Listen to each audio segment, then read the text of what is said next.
რამდენიმე წლის წინ აი როცა ემიგრაციაში მიდიან და ამას მივხედოთ ამბობენ მათ ისევე როგორც ეროვნულ საკითხებთან მიმართებით ჰქონდათ არც ისე შორეულ წარსულში რადიკალურად განსხვავებული პოზიცია, როგორც აი მაგალითად თვითონ ბატონ კობახიძის ეროვნული ცნობიერებაზე სულ სხვანაირი წარმოდგენა რო ჰქონდა ვიდრე ეხლა აქ. ხო, დაახლოებით ამ ქვეყნიდან მოსახლეობის გადინებაზეც აბსოლუტურად საპირისპირო პოზიცია ჰქონდათ. მე გაგახსენებ, არ მახსოვს ეხლა თუნდაც რომელი წელი იყო, მაგრამ რაღაც 10 წლის წინანდელი ამბავი არ არის. თუ არ მეშლება იმედის ეთერში იყო ნიკა ლარიაშვილთან ბატონი ივანიშვილი და ფლაშურის ლარიაშვილის გაოცებული სახე არ დამოწდება. ივანიშვილმა თქვა, რომ აქ ვერ დავასაქმებთ მოსახლეობას და ხალხი უნდა წავიდეს საზღვარგარეთ სამუშაოდ. კი. ჩვენ აქ ვერ შექმნით სამუშაო ადგილებს.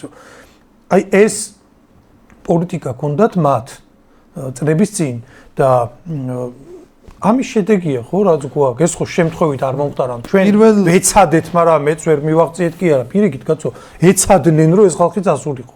პირველ რიგში უნდა მოგვიწევს იმის გამეორება და იმის ახსნა, რომ როცა ლაპარაკია არაბულ ინვესტიციაზე, ეს არ არის ეკონომიკის განვითარება, ხო? ეს არის ძალიან მნიშვნელოვანი საკითხი.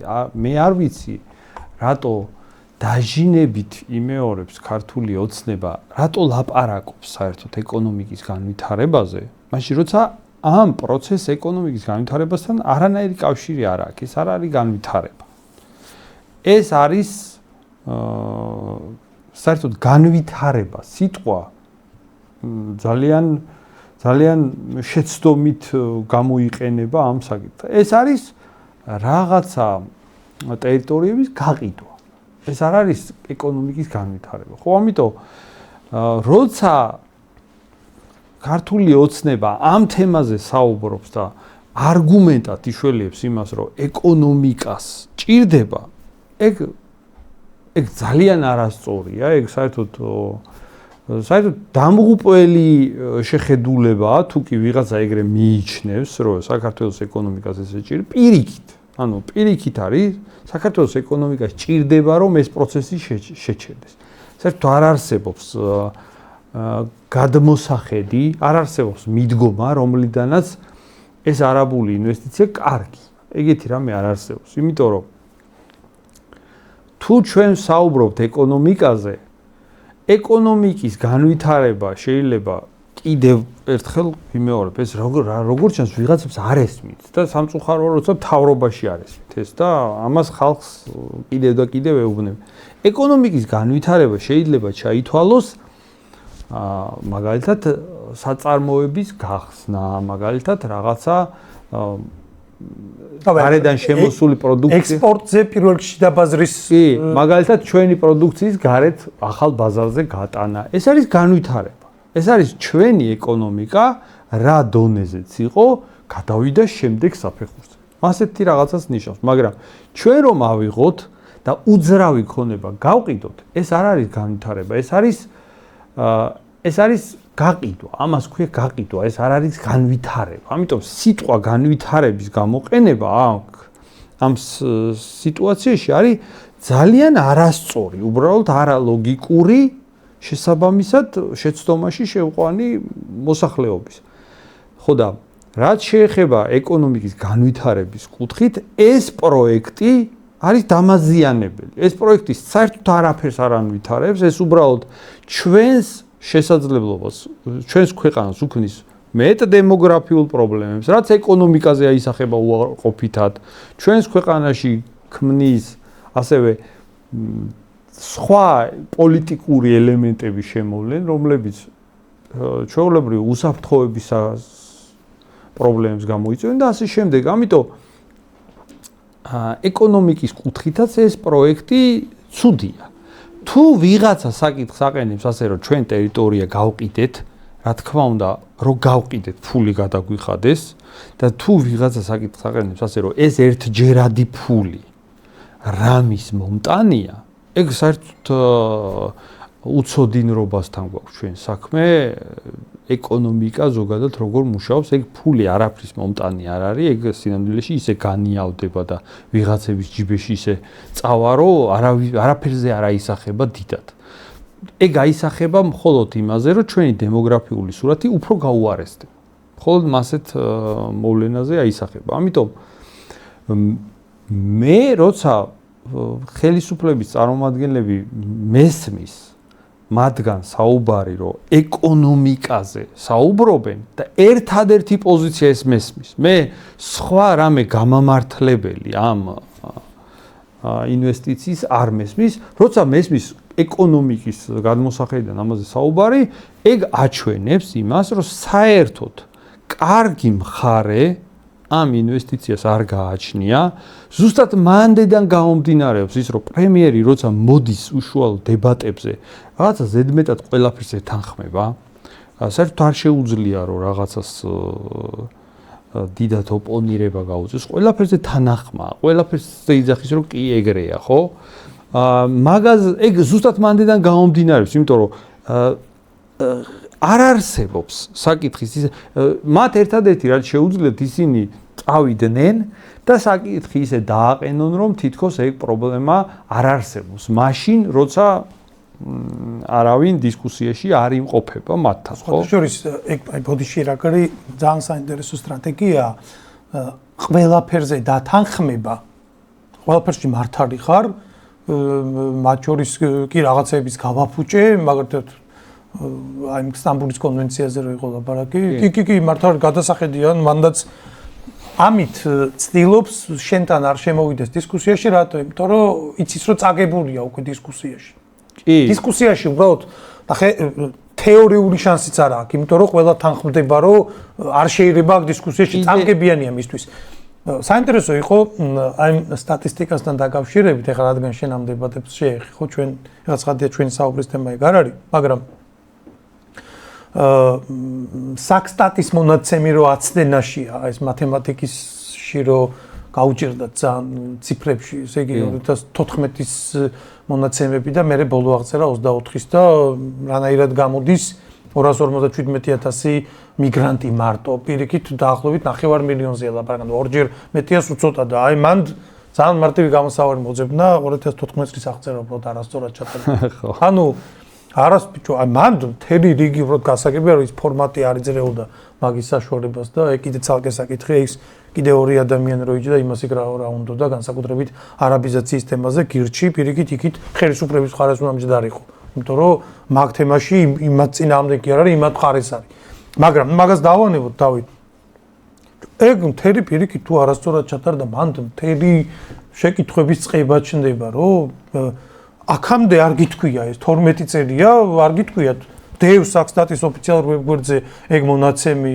თვითონ თავის ინტერპელაციის წესით ერთი თვის წინ პარლამენტში რო იყო მაგ მონაცემს დაეყრდნო ამდენი ხანი ამ მონაცემს იშვერიებენ მაგით არის საარჩევნო სიები შედგენილი მაგ 2014 წლის აღწერის შედეგებით არის საარჩევნო სიებიც მაგით ჩატარდა რამდენი არჩევნები ამდენი წელი და უცებ გეუბნებიან რომ არასწორად ჩატარდა ზუსტად ეგ საინტერესო მომენტია იმიტომ რომ ხელისუფლება მიმართავს ასეთ მეთოდს მოსახლეობას როგორ ატყუებს ხელისუფლება გამოდის და რაღაც სტატისტიკებზე ელაპარაკებს ხო აღქმებით ატყუებს სინამდვილეში იმიტომ რომ გამოდის და ისეთი ინფორმაციას რომელსაც მაყურებელი ვერ გადაამოწმებს და სინამდვილეში ფართო საზოგადოება აი აუდიტორია ვერ მიუდგება ეგრე რომ ეხლა ყველა ციფრები დაიწყოს გადამოწმება პროფესიონალურ დონეზე, ხო? რა თქმა უნდა, მაგით მანიპულირებს და გამოდის და იძახის რაღაც ციფრებს, ხო? რაღაცა ციფრები, რომლებიც სხვათა შორის თვითონ იქვე, როცა მოუყვან ერთმანეთთან წინააღმდეგობაში, რომ მოდის თავისივე ციფრები, მანდედანაც იძახიან, არა, ის არასწორია, ეს სწორია. ამიტომ საერთოდ ეგ უნდა გვესმოდეს.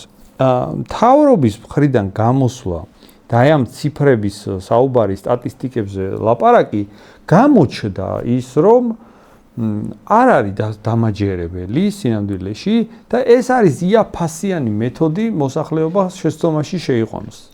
სინამდვილეში სტატისტიკა გვაჩვენებს იმას რომ სავალალო მდგომარეობა უკვე ჩვენს ქვეყანაში მიგრაციის მასშტაბები არის კატასტროფულ მაჩვენებელზე ეს თან შეუიარაღებელი თვალითაც ჩანს ქუჩაში რომ გახვიდეთ უბრალოდ რომ გადახედოთ დემოგრაფიულ სურათს ეტყობა ეს ყველაფერი არ არის საჭირო აქ რაღაცა დიდი კვლევების ჩატარება, ისედაც ნებისმიერი ადამიანი ამას გრძნობს, ხო? ამიტომ მთავრობის ეს მეთოდები არის სამწუხარო მოსახლეობის მოტყუების მეთოდები, რომლებსაც ისინი იყენებენ.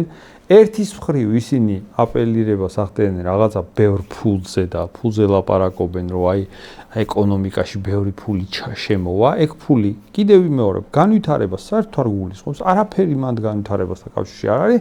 მეორეს მხრივ მთავრობა გამოდის და რაღაცა ციფრებზე ლაპარაკობს, რომლებიც თავისივე დათვლებით ერთმანეთს არ ემთხვევა, რომელ ციფრებსაც ისინი ასახელებენ, ის ციფრები უბრალოდ თანხვედრაში არ მოდის ერთმანეთთან. ამიტომ სამაგიეროდ ოქროს წესი მოიფიქრეს რა გინდა. თუ არ დაემთხვა, შემეშალა არასწორია. ხო, თუ არ ემთხვევა, იძახის რომ არა, ის არასწორია, ეს არის სწორი, ეხლა რასაც ვიძახი. მე ხვალ იტყვის ეს იყო არასწორი, ის არის სწორი, რასაც შემდეგი. ყველაფერზე როგორი პასუხი გადამოწმების შესაძლებლობა. რაღაცა აფუჭებდა ამდენი წლის მანძილზე deep state-ი მაძალებდა. ხო. აი ციფრები რატო არ ემთხვევა, იცი არასწორად დავითვალით. ეს კანონი რაც მიიღეთ, ხო ცუდია, ხო მავნებლობაა. კი, მართალი ხარ, გადასახედია. ოღონდ მე მთავარი რა მაინტერესებს მან, იცი რომ საერთოდ ეგრე არის პოლიტიკაში ადამიანური ფაქტორები მოქმედებს, იმიტომ რომ პოლიტიკას ადამიანები წარმართავენ, ხო? და ყველაფერს აღიარებ გავიგე. კარგია, აღიარება ზოგადად კარგია. რაღაცას რომ აფუჭებ, რომ მავნებლობ და მე რო აღიარებო, კი, ეგ კარგია, მაგრამ ეგ ყველაფერი გულწრფელი არის თუ არა, ჩემთვის ინდიკატორი არის პასუხისმგებლობისთვის ხარ თუ არა მზად. ანუ აი რომ აფუჭეს ყველაფერი და ეხა რომ მაგის გამოსწორება გინდა, იმ გაფუჭებულზე პასუხისმგებლობას იღებ თუ არა, მე ყოველთვის ეგ მაინტერესებს. მაგ თვალსაზრისით პირიქით ყველაფერს აკეთებს ხელისუფლება, საერთოდ ყველა მეთოდს იყენებს იმისთვის, რომ პასუხისმგებლობა კი არა, საერთოდ